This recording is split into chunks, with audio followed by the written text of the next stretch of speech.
Throughout the week, I meet a lot of great people from across the country who are studying for their real estate exam. And in the course of helping them, I get a lot of great questions. And I want to take the time to share the 10 best questions I got throughout the week. This is a great one to go over. I get asked about this one all the time. Let's review. Ralph sold his house to Oscar, who did not record the deed, but took residency there. Ralph then sold the same property to Larry, who reviewed the county recorder's records, but did not examine the property. Ralph gave Larry a deed, which Larry recorded. Which of the following would be true concerning title to the property?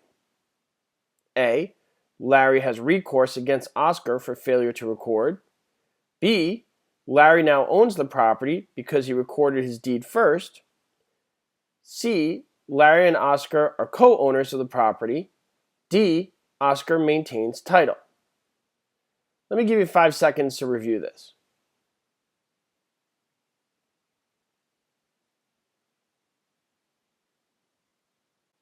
Okay, let's take a look at the answer. The answer is D. Oscar maintains title. The question I always get is that if Larry was the one to record this deed, shouldn't he be the new owner? Well, here's the explanation. Recording and possession function the same way. Therefore, the one who takes that action first, with recording or possession, gets title. Oscar had possession before Larry recorded. Therefore, Oscar maintains title. Let's take a look at the next question. Which of the following defines a mortgage loan? A. A financial obligation, which is unsecured but is used by a building. B. A loan collateralized with real estate. C. A promissory note that is unpaid. D. An instrument that is used only in the exchange of real property.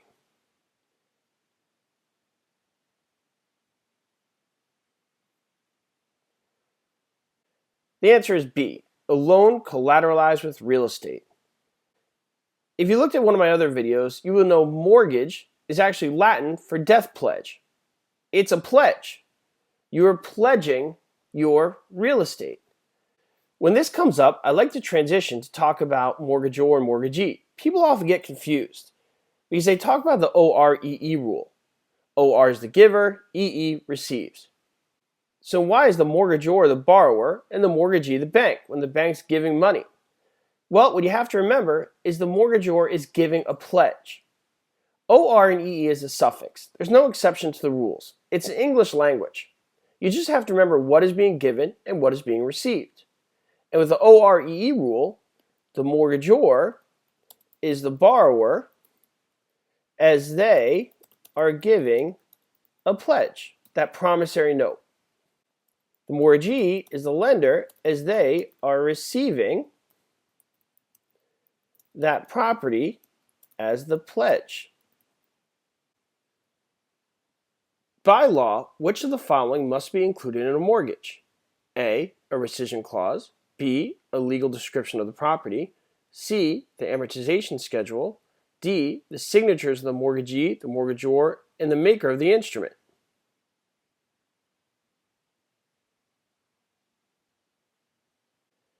The answer is B. A legal description. A legal description is included in all mortgage instruments. The amortization schedule is not required, and it is the mortgagor and not the mortgagee who signs the mortgage instrument. In case you're wondering, a legal description basically describes where the property is. Next question. An easement on real estate would terminate if the holder of the dominant tenement recorded A. Notice of non-responsibility. B. Deed of reconveyance. C. Lease pendants. And D. Quitclaim deed.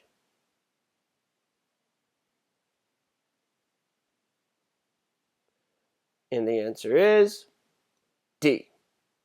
Quitclaim deed. The easement can be terminated by the dominant tenement if they record a quitclaim deed. The dominant tenement benefits from the easement. The servient tenement is burdened by it. Just think of what that word dominant means. It means they are controlled. Thus, they have the right to end the easement. A quitclaim deed is the easiest way to transfer rights. You just sign something over, there it is.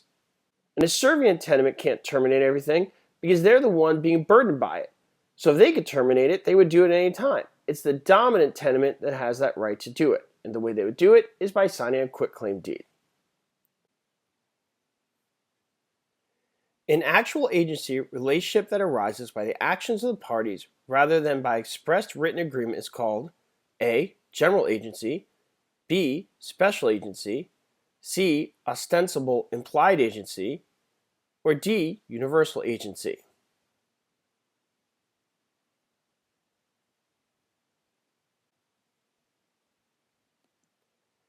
And the answer is C. Ostensible implied agency. When looking at this question, one of the first things that should be obvious to you is that rule of one of these kids doing their own thing. And what I mean by that is general agency, special agency, universal agency all have to do with scope of responsibility and liability.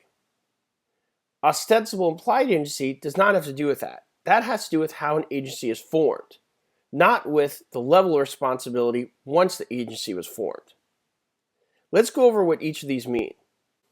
An ostensible implied agency is based on the actions of the parties which imply that they have mutually consented to an agency relationship. For example, an owner knows a broker is showing the owner's vacant lot to prospective buyers without authority to do so.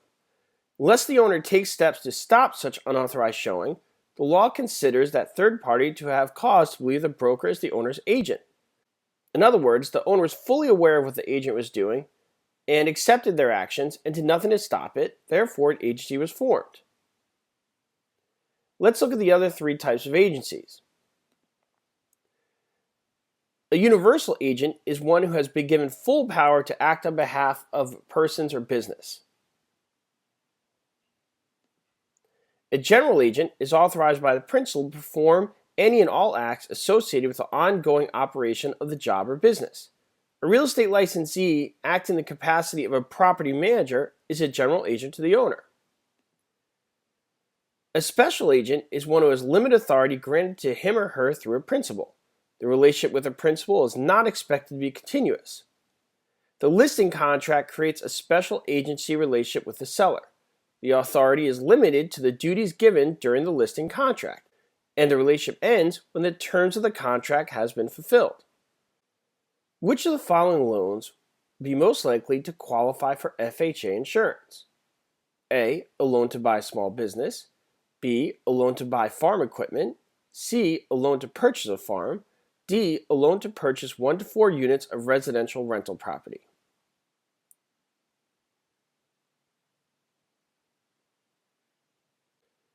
And the answer is D. A loan to purchase 1 to 4 units of residential rental property. Federal Housing Administration, FHA, insures lenders against loss in the event of default. This applies to 1 to 4 units of residential property to live in or can be used for rental purposes. It is not meant to insure loans to buy a stadium or a big commercial property. None of the following would automatically terminate an offer to buy real property except A. An inquiry by the offeree as to whether the offeror will accept different terms. B. Rejection by the offeror. C. Revocation of the offer by the offeree. D. Rejection by the offer by the offeree.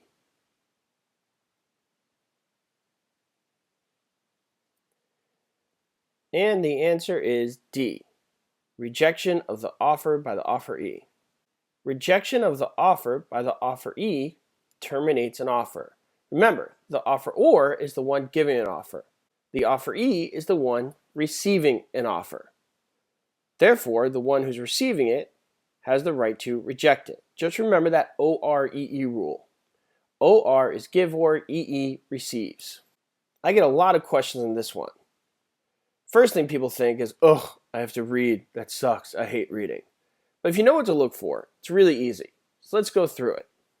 Broker Kim took a 90-day exclusive agency listing to sell a property that was owned by Joe. After 30 days, Kim had not found a buyer, so Joe sent him a certified mail letter canceling the listing. 1 week later, Joe listed the property with several brokers using open listings. 2 weeks later, one of the brokers who had an open listing on the property found a new buyer for the property. In this situation, Joe most likely A.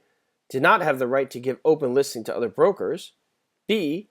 had a right to relist the property and also the right to cancel Kim's listing, and his notice of cancellation would accomplish this without possible liability to Joe, C. owes commission to the selling broker only, D. is liable for payment of commission to Kim as well as the selling broker.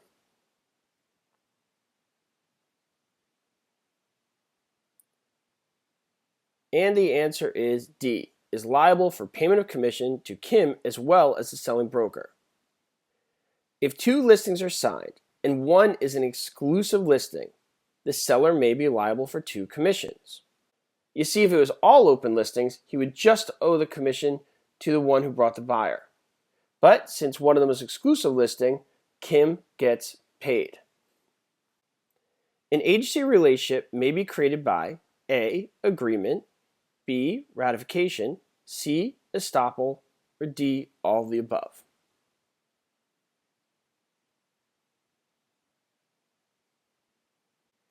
And the answer is D. all of the above. Most agency relationships are created by written agreement. An agency relationship can also be created by ratification, which is consenting to the acts of the agent, and estoppel, which is the principle that precludes a person from asserting something contrary to what is applied by a previous action. An estate in real property is held by which of the following? A. a life tenant, B. a trustee, C. a beneficiary, or D. none of the above is correct.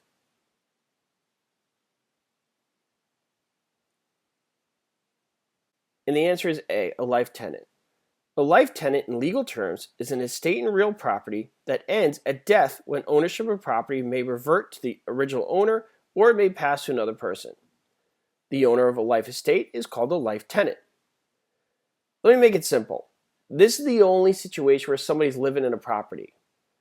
A trustee is a neutral third party that functions in a trust deed relationship to hold legal title to a property, right to sell. A beneficiary is traditionally a lender. The only one who actually is living in the property and has an estate in the property is a life tenant. A life tenant occurs in a life estate, which is a type of estate that is dependent on the life of another. Well, that is my 10 questions of the week that I wanted to go over. Next week, we'll go over some others. If you have some questions that you want me to go over, please send them to me. I'll be happy to do it. And of course, if you have any comments or questions or concerns about the information I went over today, please let me know. I'm always looking to improve and be able to explain things and simplify things a little better so you all can pass the real estate exam and get your career off the ground. This is Joe from Prep Agent.